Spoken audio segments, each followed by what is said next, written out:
talking earlier of songs having to come to you. Well, they have to come to me. I can't sit down and just write a song. Not very often can I do that. And proof in the pudding is here.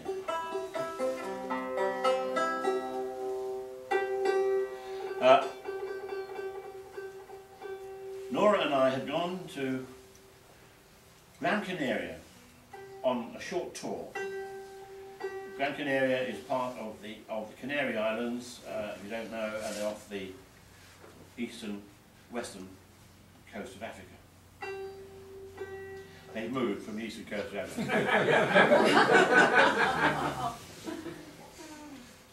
And they are a volcanic bunch of islands, and I've done a few gigs on Gran Canaria, and Dave Shea was the agent. We've been trying to think of his name, a good friend of ours. I can remember his name, I couldn't remember his surname. Dave Shea said to me, we had some days off and we decided to go to Tenerife, which is another one of the islands. He said, oh, if you're going to Tenerife, he said, Joe, he said, go to Porto de la Cruz and do some busking. You'll earn a lot of money busking. Now, some Americans don't know what busking is. If you don't know, I'll explain briefly what it is. It's just a simple thing. You stand on the street corner and you play songs, and you have a bag on the floor and you beg for money. So you offer entertainment for money. Now that's called busking. It's called busking in Great Britain. I don't know what you call it over here, but busking. Now, I've never done any busking in my life. I never really needed to, but the thought of it sort of, it appealed to me to do some busking.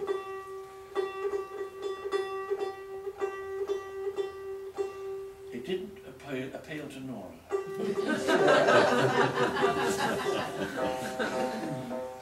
Nora said, Joe, you're not busking. You've got it, haven't you?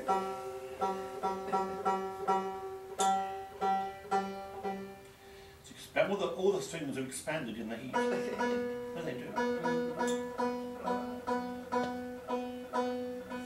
That's how you can tell when a banjo player's in heat.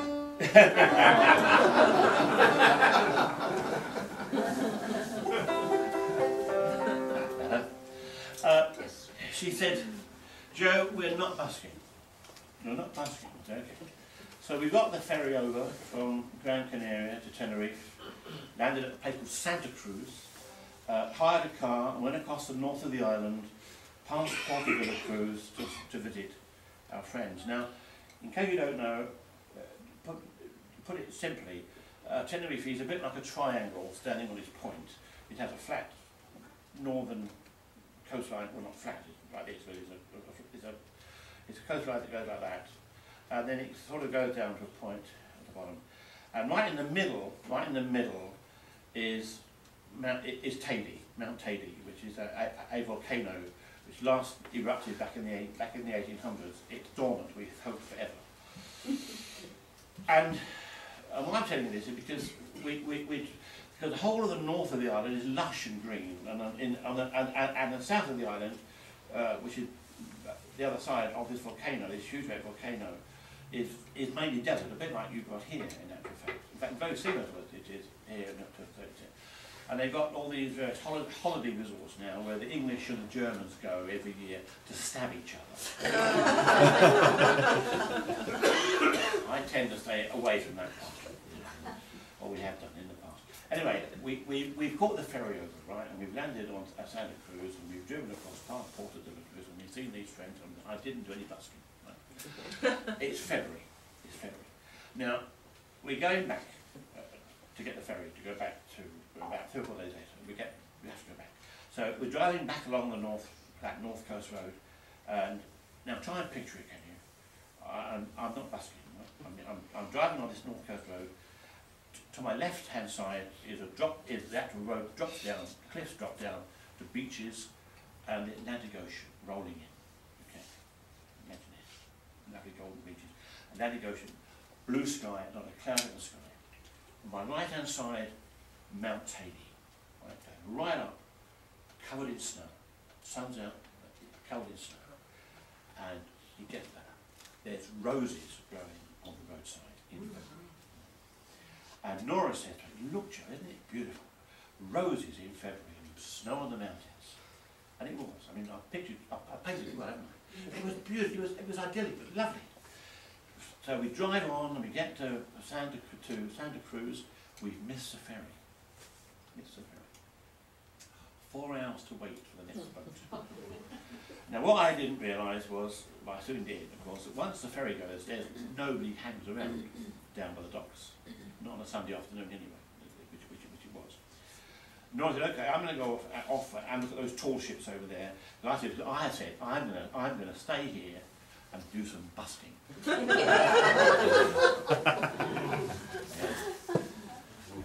Foot down. I don't often do it, I did.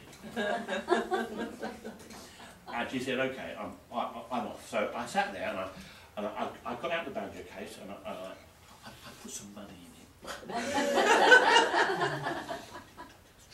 I shouldn't be doing it. The full people, the people actually paid me something, you know. And I thought, well, I'll just sit here. I can't see anyone. I'll just sit here and play a few songs. So if I ever go to Phoenix, I don't forget the words. And I've been sat there about 15, 20 minutes playing to myself mainly. 1 or 2 people hadn't gone past me fair, but nobody put any money in. Oh no. After 15 or 20 minutes, I was sat there playing away, and this fella shows up and he stands in front of me. And he listens to me sing, and then he says to me, "You're English?" I said, "Yes." He said, "So am I." He said, "I'm from Liverpool." I said, "All right." He said, "Do you know where all the flowers come?" I said, "I do." So I played him where all the flowers come, you see. And then he asked something else, and I played him that. He obviously knew his folk songs, but he asked me for 3 or 4 songs, so I kept on playing this one. 25 minutes had gone by. He said, well, he said, I better be going. He said, you couldn't spare me a couple of bob for a cup of tea.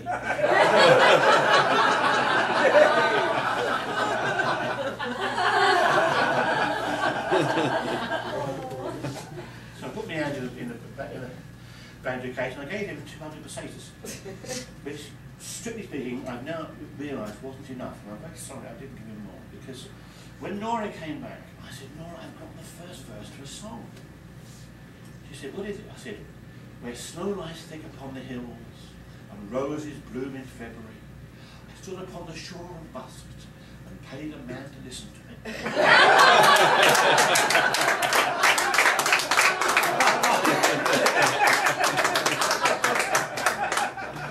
It's a great first verse, even by my standards.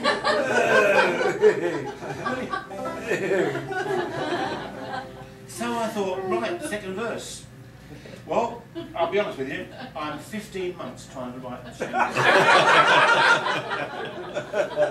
I write about the ferry going in and out, and the seagulls flying over, and everything, the clouds, wispy clouds in the blue sky, and it's all relevant. 15 months later, the following May, the May after next, 15 months later, I'm sat in my little local pub, never wrote a second verse, right? And I'm sat there, who's been there, it's a little pub called the Puzzle, and it's one of these pubs, little tiny cosy English pubs, if you've ever been to England, cosy little English pubs where you get a cross-section of people, company directors go in, people that are on the dole go in, people that are on national security go in, everyone goes in there. And we all mix and we all get on well. And I was sat there with my back to the window in this little tiny cosy bar Thursday night. And a bloke is a man. This man comes and sits down next to me. He knew who I was, I didn't know him. And you know, he turned around to me, he said to me, "Joe," he said, "do you know," he said, "millionaires and paupers drink in this pub." I said, "Thank you." Thank you. You've given me my second verse. You see, I didn't need to be busking. This poor guy in Liverpool, he needed the money, you know. I didn't need it. And so suddenly the second verse and then the rest of the song came to me rather quickly then after that. And it's fitting right now with our bankers who are taking their money. We're paying taxes for them to have bonuses. It's a lovely idea. So this song might actually fit into that these days, but there you go. So it's called Where Millionaires and Paupers Are Drinking Side by Side. And that's the introduction to the song. The song's quite short, so